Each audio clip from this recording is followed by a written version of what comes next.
Hello dear learners, welcome back to Abid Shiksha. Today's daily news capsule is brought to you by Abid Shiksha. So let us begin. आज की जो important news है वो है first, supreme court strikes down electoral bond schemes, call it unconstitutional. ये आज का सबसे इम्पॉर्टेंट न्यूज़ है और अब मुझे लगता है कि इलेक्टोरल बॉन्ड्स पे क्वेश्चन आने का chances it has become way too much high. ठीक है, तो इलेक्टोरल बॉन्ड्स पे I think we are going to expect questions directly. तो ये एक इंपॉर्टेंट न्यूज़ है, बहुत बहुत ज़्यादा इंपॉर्टेंट न्यूज़ है। Second is Purulia Chhau dance. ये क्या है? डांस है और आपको पता है रिसेंट ईयर्स में डांसेस और आर्ट एंड कल्चर का वेटेज इतना ज़्यादा इंक्रीज हो गया है, प्रीलिम्स के लिए खासकर बहुत बहुत ज़्यादा इंपॉर्टेंट। उसके बाद क्या है? INSAT 3DS mission to be launch from Sriharikota tomorrow. Similarly prelims के लिए ये भी काफ़ी ज़्यादा इंपॉर्टेंट फैक्ट है। And last news, global meet urges India to augment pulses production to meet nutritional needs. ठीक है, तो पल्सेस के ऊपर प्रीवियस ईयर क्वेश्चन डायरेक्ट है तो वो भी सॉल्व करेंगे और साथ ही देखेंगे कि क्या है पल्सेस के ऊपर जो है क्या न्यूज़ आया है। ठीक है, फर्स्ट न्यूज़ क्या है? Supreme court strikes down electoral bond scheme, calls it unconstitutional. चलिए, इलेक्टोरल बॉन्ड्स के बारे में हम लोगों ने बहुत बार डिस्कस किया है। ठीक है, बहुत बार हम लोगों ने इलेक्टोरल बॉन्ड्स के बारे में डिस्कस किया है कि हाउ ये जो है गवर्नमेंट ने लाया था 2018 के समय। ठीक है, 2018 के समय। चलिए, कैसे होता है? पहले क्या होता था कि आपको कोई आपको अगर किसी पार्टी को डोनेट करना है, ठीक है, बहुत सारी पार्टीज़ हैं इंडिया में, बहुत सारी आइडियोलॉजी से अलग अलग पार्टी दे बिलोंग। तो उनको क्या होता है कि आपको बहुत सारी पार्टीज़ को क्या करना होता था कि वो लोग उनको क्या मिलता था? कैश में डोनेशन मिलता था। ठीक है, कैश में डोनेशन। अब ये कैश का क्या इशू था कि ये cash we don't know from where the cash is coming because we don't know the source. ये भी चांसेस हो सकता है ना कि कैश जो आया हो वो कैश हो आपका ब्लैक मनी। ठीक है, ये ब्लैक मनी भी हो सकता है, we don't know about it, right. So black money जो है उसको कर्व करने के लिए गवर्नमेंट ने 2018 में इलेक्टोरल बॉन्ड्स का स्कीम लाया था। ठीक है, इलेक्टोरल बॉन्ड्स का स्कीम। अब कैसे होगा कि लेट्स से XYZ एक पार्टी है। ठीक है, XYZ एक पार्टी है तो वो क्या है? एक इंसान है, लेट्स से PYQ एक इंसान है, वो XYZ पार्टी का सपोर्टर है, समर्थक है। ठीक है, अब क्या करेगा? PYQ जो है इनको डोनेट करना चाहेंगे तो PYQ अब क्या करेंगे? कैश के बिना, कैश नहीं देकर to the party, what they would do is they would buy a electoral bond. अभी इलेक्टोरल बॉन्ड कौन इशू करेगा? State Bank of India. कोई भी बैंक नहीं, पंजाब नेशनल, कोई और बैंक नहीं, बैंक ऑफ बड़ौदा भी नहीं, बट आपका सिर्फ स्टेट बैंक ऑफ इंडिया जो है वो आपका इलेक्टोरल बॉन्ड एक इशू करेगा। लेट्स से 50,000 या 1,00,000 रुपए का जो है ये जो PYQ डोनेट करना चाहते हैं XYZ को। अब ये क्या करेंगे? PYQ जाएंगे SBI में, वहाँ पे 1,00,000 रुपए जो है डोनेट करेंगे। ठीक है, 1,00,000 रुपीज़ जो है फॉर XYZ पार्टी क्या करेंगे? डोनेट करेंगे। उनको क्या दिया जाएगा? एक बॉन्ड दिया जाएगा। ठीक है, ये बॉन्ड जो है इनको दिया जाएगा। अब ये जो है जो XYZ पार्टी है ये क्या करेंगे? ये बॉन्ड में ना एनोनिमस है। ठीक है, ये बॉन्ड जो है आपका एनोनिमस रहेगा, बॉन्ड में कोई भी नाम जो है वो नहीं लिखा रहेगा। ठीक है, बॉन्ड जो रहेगा वो एनोनिमस रहेगा। अब क्या कर सकते हैं? XYZ पार्टी जो है वो SBI जाके इस जो बॉन्ड है, ये जो बॉन्ड है इसको एनकैश करा सकते हैं।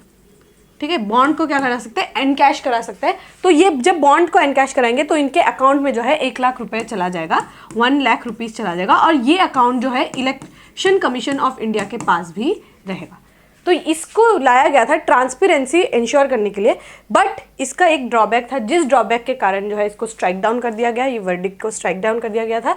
It is because it hampers the right to information under article 19A।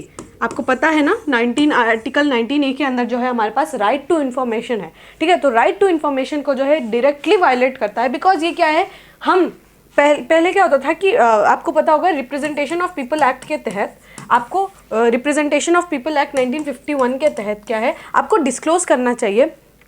आपको डिस्क्लोज करना होता है कि कितना अमाउंट आपको एज अ डोनेशन आया है, आपके पास कितने पैसे। बट ये क्या है, अब क्योंकि पूरा सर्कल ही एनोनिमस हो गया है तो ये गवर्नमेंट को जो है ये अब उनके ऊपर कोई भी ऑब्लिगेशन नहीं है कि टू प्रोड्यूस का वो जो है प्रोड्यूस करे कि कहाँ से उनको पैसे आ रहे हैं। तो ये क्या करता है, हम नॉर्मल लेमैन का जो है राइट टू इन्फॉर्मेशन को डायरेक्टली वायलेट करता है। इसीलिए क्या हुआ कि अब जो है ये इलेक्टोरल बॉन्ड जो है इसको जो है इसको स्ट्राइक डाउन कर दिया है गवर्नमेंट सुप्रीम कोर्ट ने, ठीक है।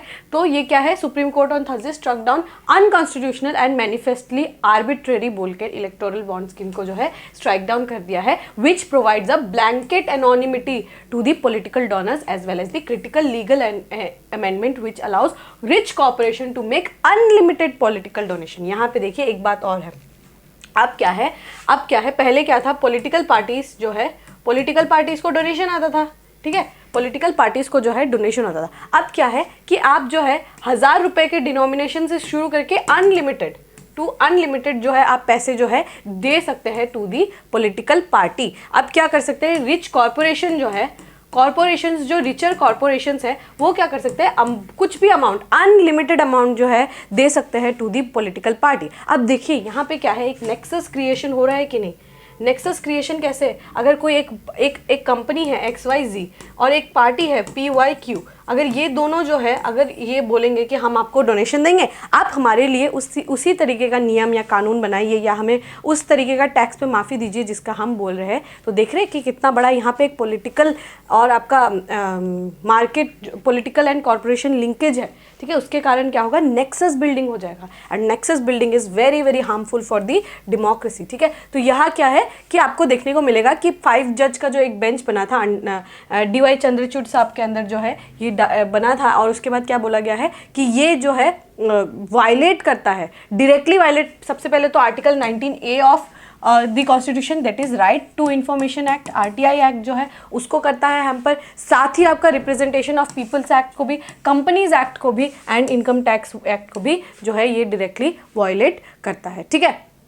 और इन सारे एक्ट्स में जो है रिप्रेजेंटेशन ऑफ पीपल एक्ट, आपका कंपनीज एक्ट और आपका इनकम टैक्स एक्ट में भी, इसमें भी चेंजेस लाया गया था, इसमें भी क्या लाया गया था, अमेंडमेंट्स लाया गया था। उसकी वजह से क्या हुआ, ये जो है डायरेक्टली फेवरेबल बन गया टू दी पार्टीज, ठीक है। और साथ ही क्या है यहाँ पे देखिए, एक जो है यहाँ पर एक चीज़ जो आपको याद रखना है, अंडर सेक्शन 29A के तहत क्या है, रिप्रेजेंटेशन ऑफ पीपल एक्ट के तहत क्या है, ये एक बहुत बड़ा इशू है। यहाँ पर देखिए, जो party who have secured no less than 1%, मतलब आपके पास अगर 1% वोट है, वोट्स जितना भी पोल हुआ है जितना भी वोट्स पोल हुआ है उसका आपको अगर 1% है वोट, तभी आप जो है इलेक्टोरल बॉन्ड्स को रिसीव कर पाएंगे। तो यहाँ पे एक इशू बन जाता है कि अगर लेट्स से एक रीजनल पार्टी है, ठीक है, एक रीजनल पार्टी है, उसने 1% से लेस वोट जो है उसको मिला है, तो वो जो है इलेक्टोरल बॉन्ड्स को जो है वो यूज़ नहीं कर सकते, because they are not eligible, because उनको 1% वोट नहीं मिला है। तो लेवल प्लेइंग फील्ड कहाँ है, लेवल प्लेइंग फील्ड नहीं है, और लेवल प्लेइंग फील्ड नहीं होगा तो फ्री एंड फेयर इलेक्शंस किस तरीके से, how we are going to conduct free and fair election, जो है फ्री एंड फेयर जो इलेक्शंस की हम बात करते हैं, डेमोक्रेटिक प्रोसेस की बात करते हैं, उसको ये डायरेक्टली हैम्पर करता है, ठीक है। सो ये एक इशू बन जाता है जिसको सॉल्व करने की यहाँ पे कोशिश की गई है, और यहाँ पे जो है कॉरपोरेट्स का भी काफ़ी ज़्यादा इन्फ्लुएंस हो सकता है, ये सोचकर भी जो है इसको स्ट्राइक डाउन कर दिया गया है। जो इलेक्टोरल बॉन्ड स्कीम है उसको जो है स्ट्राइक डाउन कर दिया जा चुका है, ठीक है। बहुत इंपॉर्टेंट, आज का बहुत ज़्यादा इंपॉर्टेंट न्यूज़ है, आई होप आपको समझ आया होगा, और इसके ऊपर जो है आपको क्वेश्चन आप ज़रूर एक्सपेक्ट कर सकते हैं, इफ़ प्रीलिम्स में भी एक्सपेक्ट कर सकते हैं एंड मेन्स में तो बहुत ही ज़्यादा एक्सपेक्ट कर सकते, ठीक है। बहुत ज़्यादा इन न्यूज़ है, बहुत इंपॉर्टेंट है। Okay, we can move on to the next news. देखिए पिक्चर, देखिए ये, this is what I call the real India, ठीक है। This is what I call the real India, because यहाँ देखिए आपको वाइब्रेंस दिख रहा है, आपको कलर्स दिख रहा है, आपको एक कल्चर दिख रहा है, ठीक है, एक कल्चर दिख रहा है जो हम शेयर करते हैं with the people, because we are such a diverse country. जो हमारा ईस्ट है it is highly diverse, our west is highly diverse, our north is diverse and so is our south. Every area of the country tells a different picture, tells a different story, shares a different cultural heritage, shares a different kind of vibrance. It's a इसीलिए हमें क्या बोला जाता है, India is considered as the melting pot of cultures. क्या बोला जाता है, India is considered as the melting pot of cultures. क्यों बोला जाता है? बिकॉज यहाँ पे क्या है, आपको इतने सारे डाइवर्स जो है आपको देखने को मिलेंगे, लोग देखने को मिलेंगे, भाषाएं देखने को मिलेंगे, पहनावा, बोली, खाना पीना, और सब एक दूसरे के साथ इतने ब्यूटीफुली कनेक्टेड है, इतने ब्यूटीफुली कनेक्टेड है ना, that it makes India a very very vibrant country, a very very beautiful country in itself. और इतना सारा कल्चर है ना, इस आप छोड़िए, पूरे देश का छोड़िए, बस ये डांस फॉर्म जो छाऊ डांस फॉर्म है, इसी में आपको वेरिएशन देखने को मिलेगा। ठीक है, जो ये छाऊ डांस फॉर्म है, इसी में आपको 3 वेरिएशन देखने को मिलेगा, 3 जगह में 3 डिफरेंट वेरिएशन आपको देखने को मिलेगा। And this is what are true representation of the country is. ये ही डांस फॉर्म है, छाऊ जो डांस फॉर्म है, ये ईस्टर्न इंडिया का एक बहुत प्रोमिनेंट डांस फॉर्म है। ठीक है, आर्ट एंड कल्चर के पर्सपेक्टिव से बहुत इंपॉर्टेंट है। ये क्या है, हमारा छाऊ डांस है। ठीक है, छाऊ डांस हमारे ईस्टर्न इंडिया का एक बहुत प्रोमिनेंट डांस है। यहाँ पे आपको 3 तरह के छाऊ डांस देखने को मिलेगा। सबसे पहला तो है आपका पुरुलिया छाऊ। ठीक है, पुरुलिया छाऊ डांस ये कहाँ देखने को मिलेगा, आपको बंगाल में देखने को मिलेगा। ठीक है, पुरुलिया छाऊ डांस जो है आपको बंगाल में देखने को मिलेगा। सरायकेला छाऊ डांस आपको झारखंड में देखने को मिलेगा, और मयूरभंज छाऊ डांस आपको उड़ीसा में देखने को मिलेगा। डांस फॉर्म एक ही है, उसका स्टोरीज भी एक ही है, बट किस तरीके से different regions have adapted themselves to the dance form is very beautiful. ये जो पुरुलिया डांस है, सरायकेला डांस है, और ये आपका मयूरभंज छाऊ डांस है, ये तीनों जो है डिफरेंट टाइप्स के, एक ही डांस फॉर्म का 3 अलग अलग रीजन्स में अलग अलग टाइप से जो है डांस फॉर्म आपको देखने को मिलेगा। सरायकेला आपको देखने को मिलेगा झारखंड में, पुरुलिया आपको देखने को मिलेगा बंगाल में, और मयूरभंज जो है आपको देखने को मिलेगा इन उड़ीसा। ठीक है, तो ये क्या करते हैं, ये छाऊ डांसर्स जो है, ये हिंदू एपिक्स, मतलब जो रामायण और महाभारत को, पुराण से जो बहुत सारी स्टोरीज है, उस इंडियन लिटरेचर को दर्शाता है। ठीक है, और ये क्या क्या है यहाँ पे, there are 3 types of Chhau dance, Seraikela that is Jharkhand, Mayurbhanj Orissa, Purulia in West Bengal. ठीक है, Chhau is taught to the male dancers, ये बहुत इंपॉर्टेंट फैक्ट है, आपको याद रखना है। छाऊ डांस जो है सिर्फ और सिर्फ male dancers of the family जो है वो सीखते हैं। ठीक है, और ऑफ ट्रेडिशनल आर्टिस्ट और from local communities. Its vocabulary of movement includes mock combat techniques, combat techniques यहाँ पे देखने को मिलता है, stylized gaits of birds and animals movement model on the chores of village housewife. ठीक है, तो यहाँ पे आपको देखने को मिलेगा कॉम्बैट स्टाइल देखने को मिलेगा, बर्ड से इन्फ्लुएंस, नेचर से इन्फ्लुएंस, एनिमल से इन्फ्लुएंस। सो देख रहे हैं हम लोग कितना ज़्यादा कनेक्टेड है to the nature, how we are how we are imbibed with the nature, how we are in sync with the nature. आपको हमारे कल्चर में देखने को मिलेगा, आपको हमारे डांस फॉर्म में देखने को मिलेगा। It's very beautiful, it's very pretty. ठीक है, the dancers face being expressionless, यहाँ कोई भी जो एक्सप्रेशन नहीं होता है। The Chhau dancers body communicates total with emotional and psychological tensions of a characters. The dancer is mute, no song is sung. ठीक है, कोई भी गाना नहीं होगा, ओनली इंस्ट्रूमेंटल म्यूजिक जो है वो उसके साथ जो है वो बजता है। ठीक है, ये पहली बात तो सबसे इंपॉर्टेंट ये याद रखिएगा, फोक डांस है। ठीक है, ये हमारा क्या है, फोक डांस है, और ये क्या है, the dance is rhythmic and is set to traditional folk music played on the reed pipes। ठीक है, मोहुरी एंड शहनाई। ठीक है, मोहुरी और जो है शहनाई के साथ जो है, इसके साथ जो है डांस किया जाता है। बहुत इंपॉर्टेंट ये फैक्ट है, Chhau dance was inscribed in UNESCO representative list of intangible cultural heritage of humanity in 2010। 2010 में ही जो है इसको एंटर कर दिया गया था इन दी रिप्रेजेंटेटिव लिस्ट जो है आपका, उसमें जो है यूनेस्को का उस पर एंटर कर दिया गया था। इसी के साथ आपको याद आना चाहिए, गरबा जो है इसी साल जो है हमारा इनटेंजिबल कल्चरल हेरिटेज में उसको एंट्री मिल गया है, दाखिला मिल गया है। बहुत इंपॉर्टेंट, बहुत ज़्यादा इंपॉर्टेंट। ठीक है, एक बार आप फिर से देख लीजिए इस ब्यूटीफुल पिक्चर को। ये पिक्चर क्या है आपका, पुरुलिया छाऊ का ये आपका पिक्चर है। ठीक है, Purulia Chhau dance, it is from the West Bengal region. ठीक है, चलिए नेक्स्ट न्यूज़ देखते हैं। Inside 3DS mission to be launch from Sriharikota tomorrow. Prelims के लिए फैक्ट्स हम जान लेते हैं, क्या इंपॉर्टेंट फैक्ट्स है, क्या है GSLV। ठीक है, हमारे पास क्या है, 3 टाइप्स के लॉन्च व्हीकल्स है। ठीक है, GSLV, PSLV एंड आपका SSLV।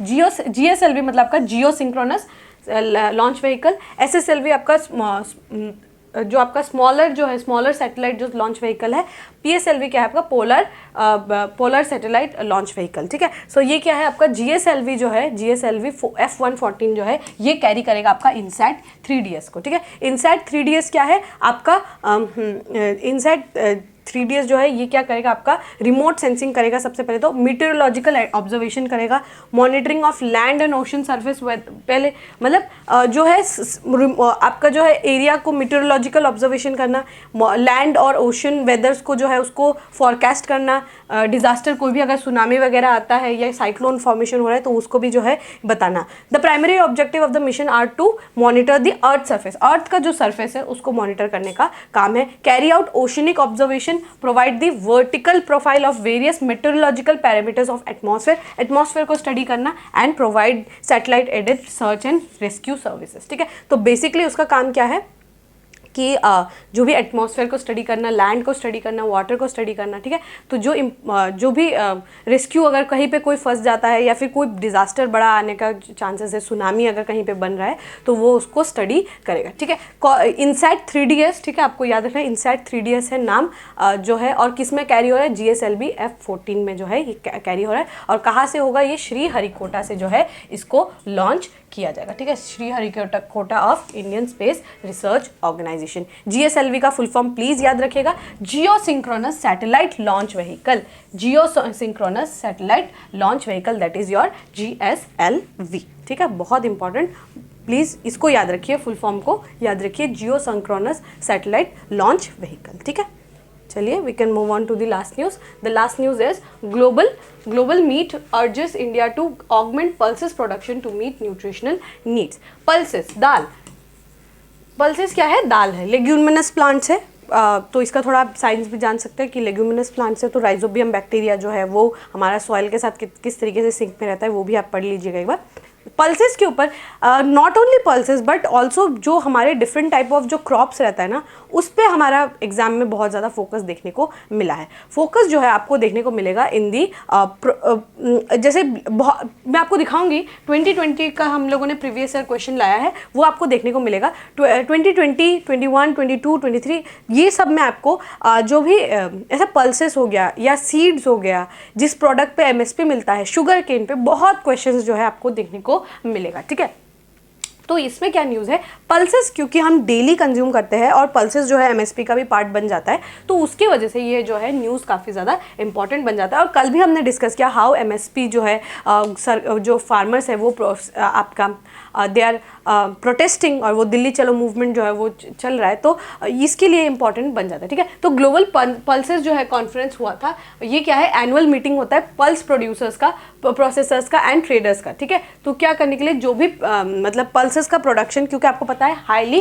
प्रोटीन रिच होता है पल्स। ठीक है, प्रोटीन रिच जो है हमारा डाइट, अगर आप हमारा जो नॉर्मल डाइट है उसको देखेंगे तो उसमें हमारा सब कुछ रहता है। प्रोटीन के लिए पल्स खाते हैं हम, बहुत ज़्यादा वेजिटेबल्स का कंजम्पशन करते हैं। इनहेरेंटली हम क्या थे, एक वेजिटेरियन सोसाइटी थे, बहुत सारे वेजीज को हम कंज्यूम करते थे, पल्सेस को हम खाते थे, एक सर्टेन अमाउंट ऑफ जो है कार्ब्स हम कंज्यूम करते हैं in the form of rice और in the form of wheat. हमारा कंजम्पशन पैटर्न अगर आप देखेंगे, हम बहुत ज़्यादा ग्रेन्स खाते थे, दैट इज़ आर मिलेट्स, जिसको अब हम फिर से जो है वी आर पुशिंग मिलेट्स को जो है, ताकि क्योंकि वो क्या है गट्स के लिए बहुत ज़्यादा अच्छा रहता है। ठीक है, तो इसीलिए पल्सेस का जो है हमारे डाइट में काफ़ी ज़्यादा इंपॉर्टेंस हमें देखने को मिलता है। ठीक है, तो ये जो ग्लोबल पल्सेस कॉन्फ्रेंस हुआ है, किन्होंने इसको ऑर्गेनाइज किया है, ये ऑर्गेनाइज किया है आपका national agricultural cooperative marketing federation, that is your NAFED, and the global pulse confederation ने किया है। ठीक है, सो यहाँ पे आपको क्या देखने को मिलेगा कि India is the largest producer. ठीक है, सबसे पहला जो है ये